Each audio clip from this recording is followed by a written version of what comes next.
Mr. Reddit Man presents. Teachers of Reddit. What is the greatest way a student has misinterpreted one of your assignments?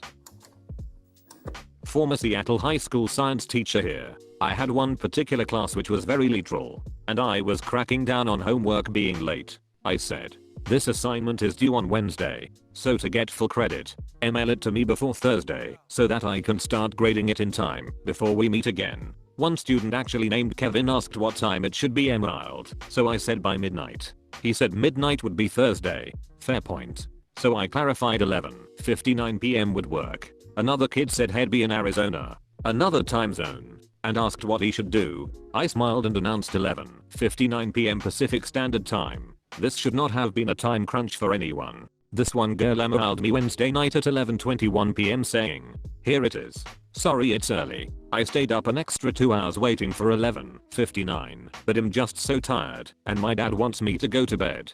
Thanks for understanding."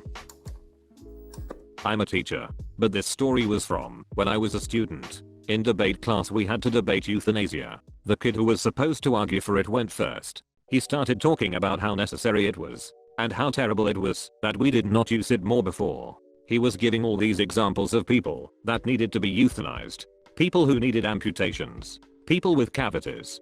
Babies. It became very clear very quickly that either this kid was a monster or he was talking about something else. The teacher asked him, "Charles, are you talking about euthanasia or anesthesia?" The kid replied, "I have made a terrible mistake." I still quote that to this day. Cracks me up every time. As a teacher of a community college library course, I assigned a student the task of compiling a bibliography of books for high school students on the Middle Ages. Half of the bibliography contained books on midlife crisis, empty nesters and menopause. Time to share my most embarrassing moment my first year teaching. I had a foreign exchange student from France in my ELA class. The assignment was to write a personal narrative about an important moment in their life. Instead of reading the essays, I had my students read them aloud. If they were comfortable, this was my first mistake. The student, who will be referred to as Jay, goes up to the podium to present. Now, I need to point out that Jay did not speak often in class, and we have been working hard to get him speaking to his peers. I was so proud that he was willing to share his story. He stands up there with his essay and lets this wonderful story unfold. He proceeds to tell the class about his first time having a night emission. He said he went to school and told his friends. He was young. What happened? They suggested that he go home and wank. I thought for sure I was not hearing this story correctly at this point. My second mistake was not stopping the presentation. He was so soft-spoken and matter-of-fact that I had not caught on to where the story was headed. He then proceeds to tell the story of the first time he jerked off in the bathroom. My class was in tears. I had no idea what to do and sat there dumbfounded. I asked him why he would share something so personal. Jay responds that a narrative is a story and personal means something you would not want to share. Made sense to him. I ended the class with what happens in 5th period. Stays in 5th period. Students asked all the time what happened in 5th period. But as far as I knew, no one shared. Once the teacher asked us to do problems 1 to 10 for homework. One of my friends did problems 1, 2, and 10. Thinking the teacher said 1 to 10 instead of 1 to 10. This happened in my first or second grade class. We were given black construction paper and chalk and told to make a skeleton on the paper with the chalk. One of the kids started having some difficulty with the task and the teacher along with the rest of us realized he was gluing chalk in the shape of a skeleton onto the paper and had run out of chalk pieces. To be fair, make is different than draw.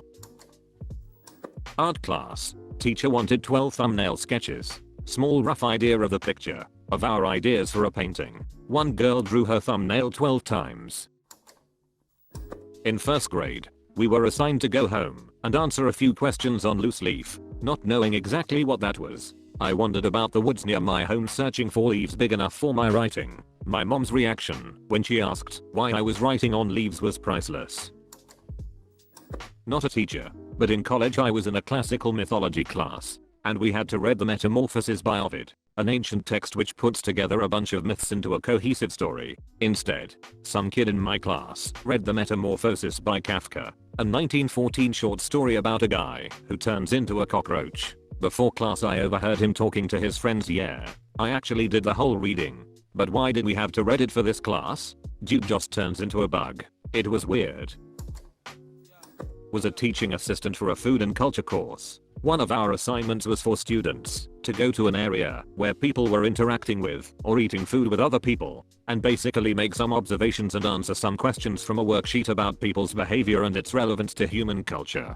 So, this could be something like a farmer's market, a pizza joint, or the meeting of the Mycological Society of America. My favorite entry. In each case, we asked that the students make observations of the surrounding for an hour and 15 minutes. We had a pretty broad level of acceptance for what would be an appropriate setting. One student completely misunderstood the point of the assignment and ended up, as far as I can tell, observing 2 potatoes for over an hour. The first half of the assignment was describing these observations. The second half was in answer to the final question of the assignment, which is something like, say you got funding to investigate the relationships between people and food further. What would you study?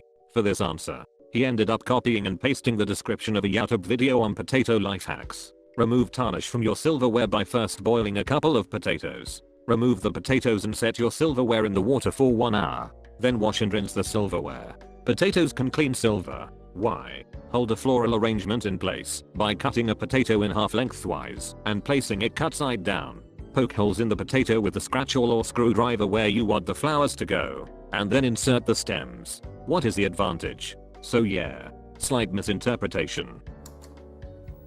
I was a student, unfortunately, took an intro to theater class in college. The professor randomly assigned us theater related topics and dates for individual presentations. I knew it'd be absent on my assigned date, so he asked me to switch dates and topics with another student. One student agreed to switch with me, and when I asked for his topic he says minstrel theater. Only I was not yet familiar with the word minstrel, so I thought he said menstrual as in menstruation. I thought the topic odd. But who was I to know? I knew little of theater, and for all I knew there was an entire genre of plays about menstruation.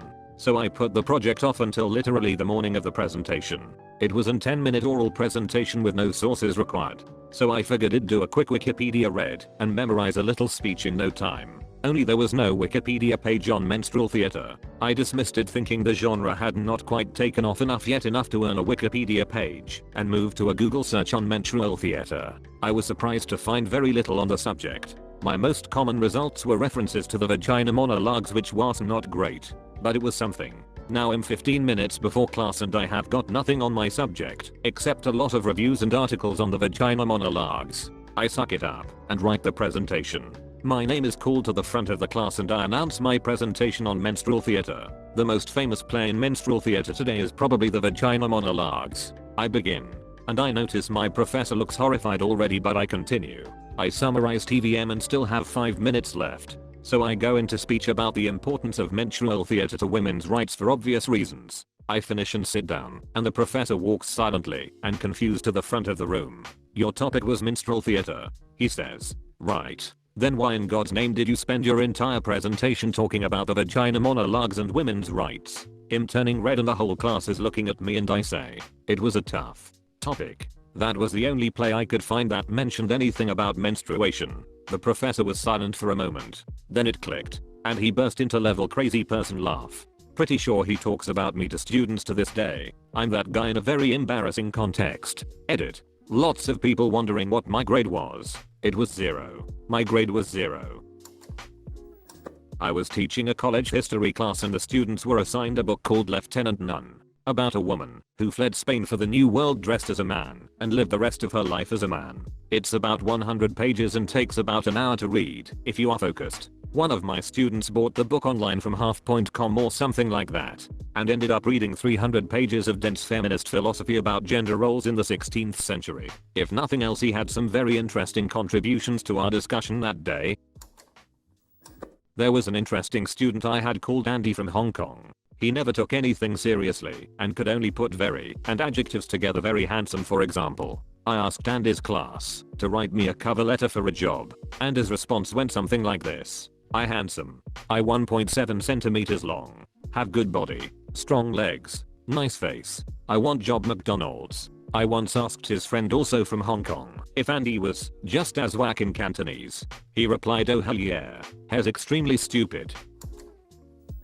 In my science class, we started a project last week where they had to make a poster of a cell analogy that they came up with. For example, someone made a city because the town hall is like the nucleus. A power plant is like the mitochondria, etc. One girl just could not come up with anything. I gave her a bunch of examples and then let her think about it. When I came back to check on her, she said I'm making a sandwich. I was like okay, but that might be kind of tough. Did you think about the parts of the sandwich that match up with cell organelles? What is the mitochondria of a sandwich? She was like okay, I'll pick something else. I get back to get a few minutes later and I ask her, and now she's making a taco. I explained the same thing. Over the course of 2 days, while most other students started drawing, she suggested a British phone booth, a cell phone, Sonic the Hedgehog, a pizza, and a Taco Bell. For each suggestion, I said that she could do it as long as she matched each part to an organelle, and she'd say oh yeah, because she forgot that I wasn't not just letting her draw random stuff. Near the end of the period on Friday, I went to her and said look, let me help you. Draw an island, and I explained half of the organelles for her and even started sketching stuff out. She nodded and agreed to do that. Today, I gave her a poster board and then went to check on her. She said she did not want to do the island and started drawing a bowling alley with random parts labeled as organelles without even thinking about the functions. I do not even care anymore. Edit. Well, this got way more popular than I was expecting. Since I'm getting comments asking about the age and type of class, let me clarify a bit. I teach 9th grade general science in a fairly poor district. I have all of the kids that failed science in 8th grade and have no motivation to learn anything. That's why I'm doing this poster project instead of actually giving a test, because they need to be physically engaged in things or I lose them. They'll just straight up talk to each other during PowerPoints or ignore me when I talk, so this is the best way for them to actually learn anything. I'm also a first year teacher and the only person teaching general science. I have all 5 sections. So I'm basically making this up as I go along. Told my students to write the essay question at the top of their page. Fully half the class wrote the essay question. I had an English teacher that would frequently do dictation for that entire class period. Way too many kids in our class would literally write down ellipsis, semicolon, parenthesis, hyphen, etc. before they realized they were punctuation marks and not words. This was in 12th grade.